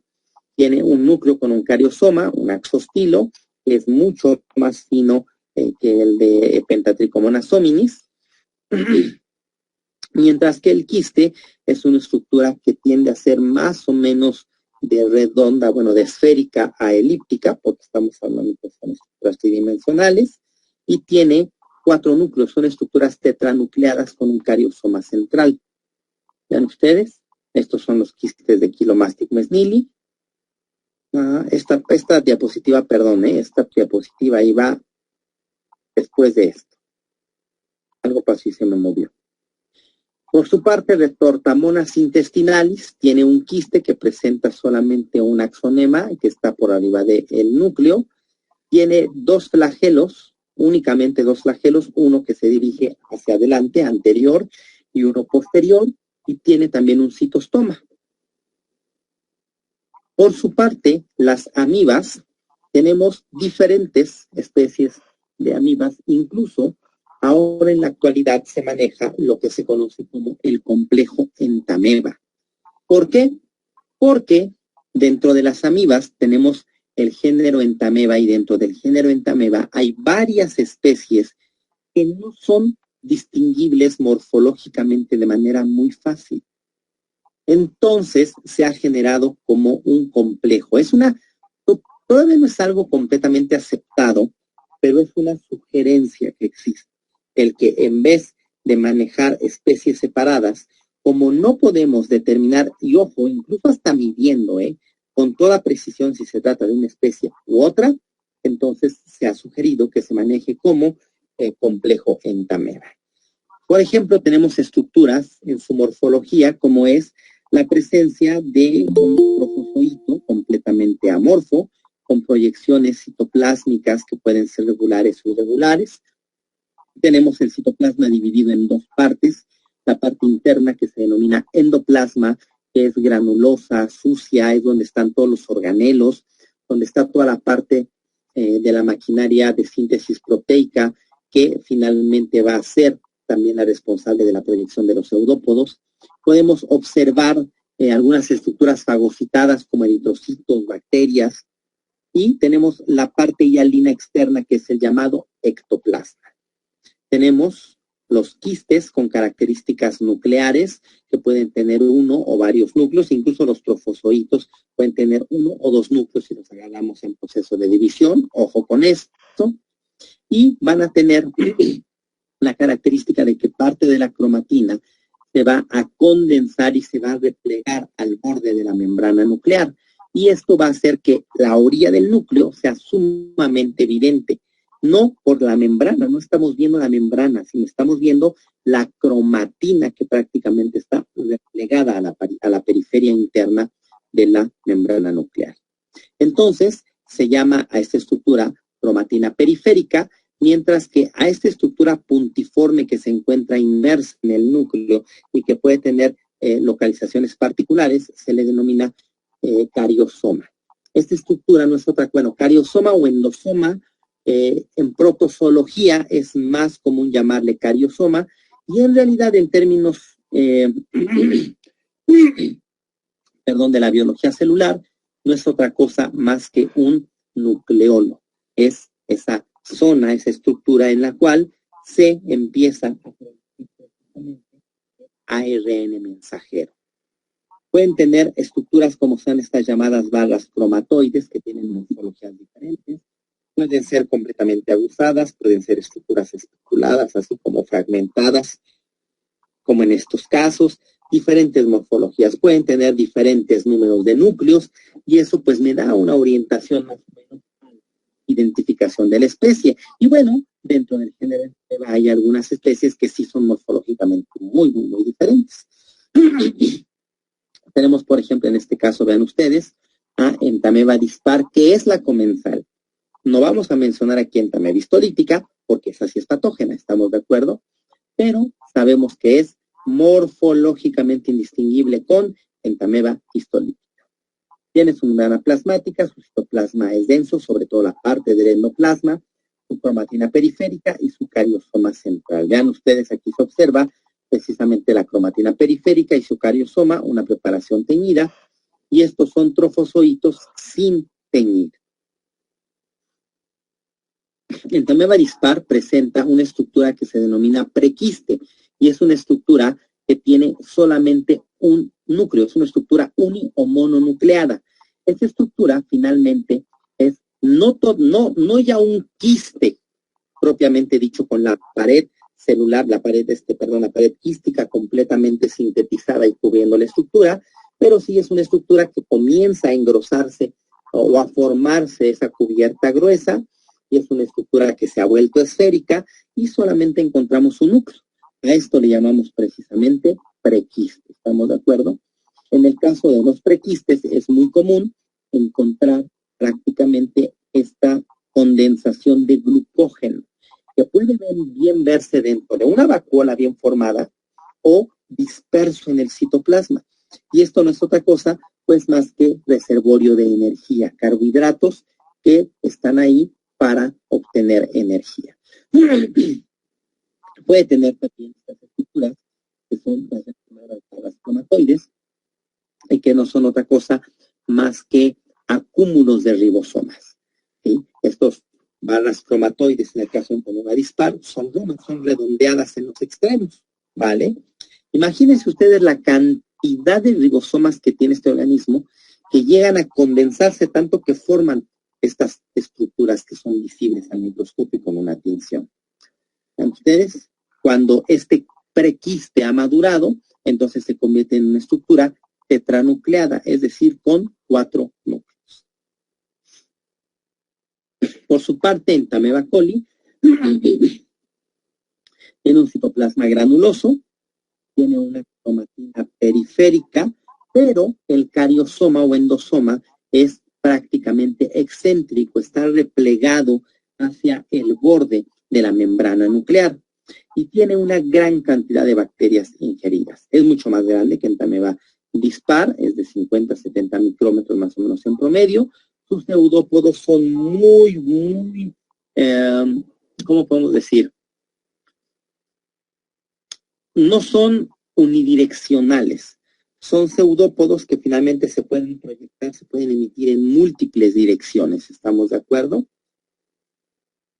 Este es un quiste de Entammeba coli, en el cual nosotros observamos que además de las características nucleares, vean ustedes, cromatina periférica y cariosoma o endosoma excéntrico, tiene precisamente su pared. Se observa cuando tienen barras cromatoides que estas, les decía, a diferencia de las de Entammeba dispar o histolítica, incluso que son romas de bordes redondeados, estas son espiculadas. Estas, hagan de cuenta que ustedes agarran un palillo de madera y lo rompen. Y como queden las partes de donde se rompió, así se ven como astilladas. Vean ustedes, el prequiste de Entammeba coli tiene 2 núcleos y va madurando, replicando su material genético hasta llegar a tener 8 núcleos en términos generales. Ojo, a mí me ha tocado ver hasta de 12 núcleos. Perdón. Por su parte, Endolimax nana tiene un citoplasma granuloso. El núcleo tiene un cariosoma también excéntrico y que tiene una característica bastante interesante. Prácticamente lo que nosotros observamos de manera eficiente en el caso de Endolimax nana, que cuando tenemos los quistes, por ejemplo, se ven como estructuras puntiformes, decimos, tiene núcleos puntiformes. No, no es cierto, el núcleo no es puntiforme, el núcleo es voluminoso. Pero como no tiene cromatina periférica, el género Endolimax no presenta cromatina periférica, la membrana nuclear es tan delgadita que no la veo. Entonces, este puntito que estoy observando aquí, o estos puntitos que estoy observando aquí, no son el núcleo, son los cariosomas. ¿Estamos de acuerdo? En el trofozoito, vean ustedes esta situación tan interesante. Teñido, se puede apreciar la membrana nuclear, pero el cariosoma en el trofozoito es bastante voluminoso. En el caso de Iodammeba buchli, tenemos que es una estructura más o menos ovalada, pero lo que la diferencia sin problemas es precisamente la presencia de esta vacuola iodófila que le llaman algunos autores, y es iodófila porque contiene una gran cantidad de glucógeno de almacén, y el glucógeno con el yodo se pinta de este color como rojizo. ¿Estamos de acuerdo? Así como el almidón, por ejemplo, de las células amiláceas, que son células que tienen almidón, el almidón con el yodo se tiñe de morado a negro, ¿sí? Bueno, pues el glucógeno se tiñe de esta coloración más rojiza. Prácticamente esta vacuola se observa en el quiste. En el trofozoito es muy difícil observar. Cuando menos se puede observar algunos restillos por ahí dispersos de glucógeno, pero ya prácticamente no se ve, ¿sí? Las dimensiones del quiste son de entre 5 hasta 20 micrómetros. Vean ustedes el gran rango que existe de tamaño. Y el trofozoito, pues también desde 8 hasta 20 micrómetros. Los núcleos de los sarcodinos, que son las amibas precisamente, tienen diferentes características. Por ejemplo, el núcleo de Entammeba histolítica y dispar, pero también de Entammeba polecki, de Entammeba moscowski, de Entammeba hartmanni, van a tener la característica de tener una cromatina periférica, que es esto de aquí, que está formada en grupos homogéneos distribuidos alrededor de, o más bien replegados al borde de la membrana nuclear, y estos esta distribución uniforme precisamente va a ser un buen punto para identificarlo, y tiene un endosoma o, repito, cariosoma. Yo me refiero más a la cariosoma, sin embargo, igual, de la misma manera, los que hay literatura que maneja como endosoma, son dos términos equivalentes, ¿vale? En el caso de Entamoeba coli, es un organismo que tiene también una cromatina periférica, pero esta es irregular y su cariosoma es excéntrico. En el caso de Endolimax nana, lo que les decíamos, prácticamente solo se ve ese cariosoma más o menos central o ligeramente excéntrico, pero lo que se ve es el cariosoma, no se ve precisamente la membrana nuclear, sobre todo en preparaciones en fresco. Perdón, en el caso de Iodamoeba buchli, tampoco hay cromatina periférica, se observa un cariosoma voluminoso en el centro y se observa cromatina, se observan así como grumitos alrededor del cariosoma dispersos. ¿Estamos de acuerdo? Eso es lo que llamamos cromatina difusa. Y en el caso de Dientamoeba fragilis, lo que encontramos es una cromatina fragmentada. No observamos un núcleo bien formado, ¿sí? O un cariosoma bien formado, sino que se observa la estructura del núcleo y esos grumos, esos pedazos de cromatina. Vean ustedes, en el caso de las amibas, tenemos a Entamoeba histolítica, que ya dijimos que tiene características morfológicas parecidas con las otras. Tenemos a Hartmanni, a coli, a Polecki, a Endolimax nana, Iodamoeba buchli y sus correspondientes quistes, aunque, ojo, esta imagen incluso se las quise yo mostrar a propósito, porque vean ustedes como en el caso de Entamoeba Hartmanni y Entamoeba Polecki, me están poniendo en esta ilustración el núcleo muy parecido al de Entamoeba coli, excéntrico. Ojo, no es excéntrico, es central. Entonces, hay que checar precisamente las diferentes literaturas, o, bueno, les agradezco que nos acompañen en este foro, en este curso, en el cual precisamente podemos y debemos hacer esas aclaraciones. ¿Estamos de acuerdo? Ok. Bueno, ustedes un quiste maduro de Entamoeba coli que tiene 1, 2, 3, 4, 5, 6, 1, 2, 3, 4, 5, 6, 7, y acá arriba se observa ya de una manera muy difusa, porque seguramente está en otro plano focal, el octavo núcleo. Se aprecian bien las dimensiones del núcleo por la presencia de la cromatina periférica, y el cariosoma se observa francamente excéntrico. Y es el que les comentaba. Vean ustedes, 1, 2, 3, 4, 5, 6, 7, 8, 9, 10, 11, 12 núcleos. Pasó, fue muy raro. Esta muestra tenía varias estructuras así, y que finalmente pudimos identificar como Entamoeba coli por la presencia de un núcleo o de sus núcleos con cromatina periférica y cariosoma excéntrico. Endolimax nana, lo que les comentaba, lo que nosotros decimos, mira, se ven sus núcleos puntiformes. No, este no es el tamaño de todo el núcleo. Este es únicamente el tamaño del cariosoma. Ven ustedes nuevamente, Endolimax. Y sorpresa, una forma vacuolar de blastocistis SP. ¿Ya vieron? Aquí está. Ojo, de estos hablaremos a más profundidad mañana, pero aquí está, en la morfología, aquí está en la ilustración. Esto es lo que podemos observar. Es raro, créanme, bueno, al menos aquí en México es raro que una muestra que sea positiva, es decir, una muestra que traiga algo, solamente traiga un solo parásito, un solo comensal. Generalmente, si trae uno, búsquenle bien, lo más seguro es que traiga algunos sorpresas.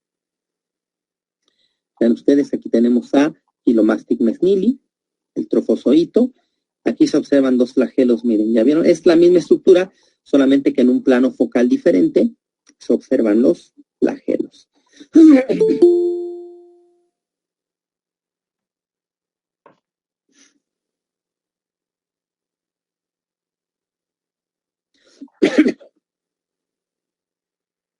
Vean, aquí están, vean cómo se observan. Si se dan cuenta un poquito, como que van girando sobre su mismo eje.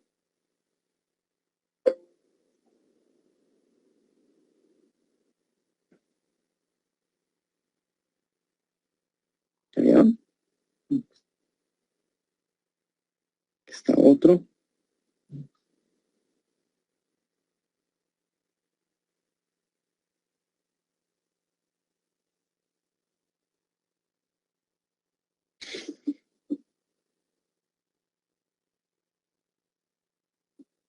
Vean, aquí se observa mejor.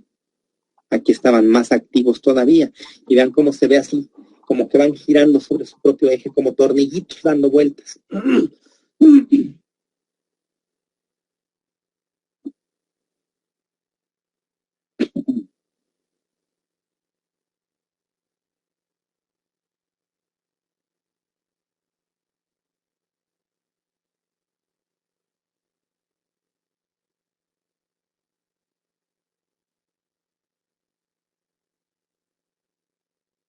Nuevamente, tenemos Endolimax nana, quistes de Endolimax nana. Hay varios blastocistis, hay uno, hay otro, hay otro. Así ya lo habíamos visto. Ah, caray, que se me repitieron. Ok, perdón. Ahora, hablando de la relación comensal-hospedero, se consideraba que la presencia de comensales no involucraba ninguna normalidad ni condición patológica, simplemente me evidenciaba una situación de contaminación fecal oral. Y sí, sigue manifestando eso, pero ahora con el estudio del microbioma y la microbiota, el microbioma es el estudio del genoma de las bacterias que forman parte de la microbiota, ¿vale? Son dos cosas diferentes, pero el estudio del microbioma ha traído precisamente a evidencia la importancia y las características de estas bacterias que son benéficas para nosotros. De manera que el estudio del microbioma y la microbiota que lo porta ha desarrollado impresiones diferentes con relación a la presencia de los comensales. Cuando la cantidad de protozoarios comensales es exacerbada, entonces hay manifestaciones clínicas y signos clínicos.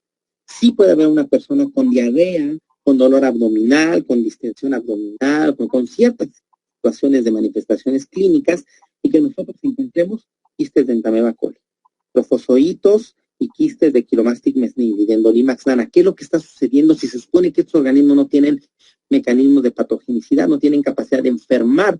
Bueno, pues aquí hay unas situaciones importantes, porque ahora es de considerar y de reportar de manera incluso semi-cuantitativa la presencia comensal. Esto es una sugerencia también. Está en boga, ¿por qué? Porque como les mencionaba la clase pasada cuando hablábamos de las técnicas cuantitativas, ¿por qué no reportamos cuantitativamente los protozoarios? Pues porque cuando tú ves más protozoarios en la materia fecal, eso implica que prácticamente han dejado el tubo digestivo. Se desprendieron de la mucosa y salieron. Entonces tienes muchos quistes en esos, pocos trofozoitos o menos trofozoitos en el tubo digestivo. Pero sin embargo, al haber una alta presencia de quistes de comensales en el tubo digestivo, se recomienda por algunos autores reportarlo al menos de manera semi-cuantitativa. Con eso es suficiente, es decir, en términos de escasos, moderados y abundantes. ¿Por qué? Porque quiere decir que si esa cantidad de protozoarios estaba ahí, generalmente me evidencia un proceso de disbiosis. Proliferaron porque la microbiota disminuyó y entonces les dejó espacio y les dejó nutrimentos. ¿Estamos de acuerdo? ¿Por qué se desprendieron? Pudo ser un mecanismo de agresión por alguna situación a el medio del tubo digestivo, por lo cual se desprendieron y se enquistaron y salieron, o puede ser una situación de que ha comenzado una modificación, una repoblación bacteriana saludable hacia el tubo digestivo. ¿Estamos de acuerdo? O simplemente una indicación al médico de que el paciente estuvo, y ojo, puede seguir estando en condición de disbiosis. Por lo tanto, es una buena situación el decir, dale probióticos y sus respectivos prebióticos. ¿Qué son los probióticos? Los diferentes géneros bacterianos que se determinan como unidades formadores de colonias. Y generalmente los probióticos vienen en billones de unidades formadoras de colonias. Y los prebióticos no son otra cosa más que fibras que nosotros no podemos digerir y por lo tanto absorber, pero que las bacterias sí las pueden asimilar. Entonces, ahora es muy importante no solamente administrar probióticos, sino administrar prebióticos. ¿Estamos de acuerdo? Y bueno, finalmente, ¿qué es lo que sucede?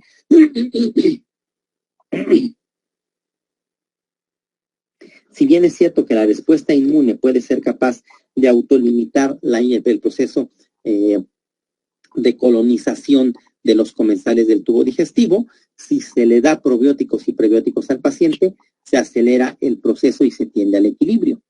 Entonces, esta condición de desequilibrio que se llama disbiosis y que se da entre las poblaciones bacterianas de la microbiota, favorece la proliferación de los comensales, que si bien no se consideran oportunistas, ¿por qué no oportunistas? Un oportunista es bueno, pero si me pones algo ahí enfrente para que me aborace y abuse, me vuelvo patógeno, como Cándida, por ejemplo, que es un oportunista, pero un comensal nunca va a causar daño. Pero si me pones ahí todo para triunfar, pues yo me reproduzco y te lleno, ¿estamos de acuerdo? Y entonces al paciente, ¿por qué le da diarrea? Y entonces al paciente, ¿por qué empieza a tener dolor? Pues porque las bacterias no están haciendo su trabajo, no porque los comensales le estén causando daño, sino porque no están las bacterias que deberían estar haciendo ahí su trabajo, ¿estamos de acuerdo? Entonces, los comensales no son oportunistas porque no tienen ningún mecanismo de patogenicidad, pero sí pueden entonces llegar a producir ciertos procesos irritativos y ser una muestra fehaciente de un proceso disbiótico. Por lo que se sugiere, repito, la administración de los probióticos y en los casos más severos, ¿sí?, los probióticos con su prebiótico, y en los casos más severos es recomendable incluso la realización del trasplante fecal. Esto es entonces lo que corresponde, lo que vamos a ver el día de hoy.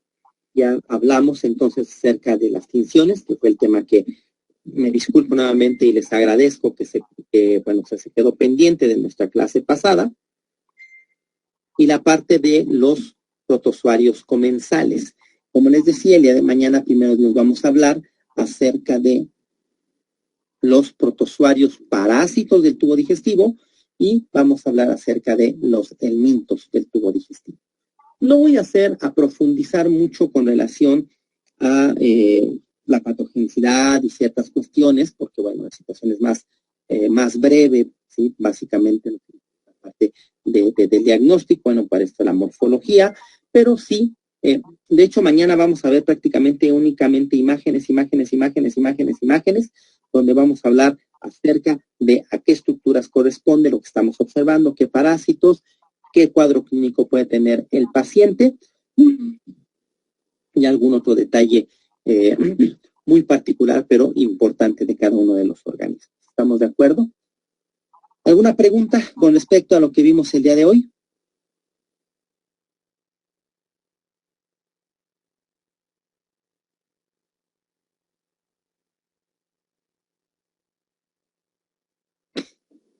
Yo nomás veo que terminamos y empiezan a abandonar la reunión. No nos dejen.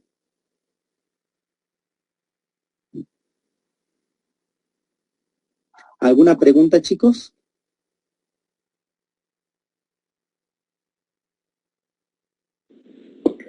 Todo está claro, doctor. Felicidades, muy bonita su exposición, nos ha aclarado muchas cosas. Gracias. Muchísimas gracias por su comentario, de verdad. Y a sus órdenes. No tenemos ninguna pregunta en el chat, mi estimado doctor. Al parecer está satisfecho y concluido nuestra jornada del día de hoy. Perfecto. Pues bueno, ahora sí que dicen por ahí, el tiempo es oro. Entonces, si no hay preguntas, mi estimado, permítame decirle, yo aprendo mucho de ustedes también hasta cuestiones de la comunicación, al menos no sé si en Bolivia se utiliza el término, pero aquí en México yo le diría tocayo, por llamarnos igual. Pues mi estimado tocayo, si no hay más situación, pues no le quitamos el tiempo a nuestros compañeros y pues nos estaríamos viendo el día de mañana primeramente. Excelente, doctor. Y las gracias también a usted y agradecidos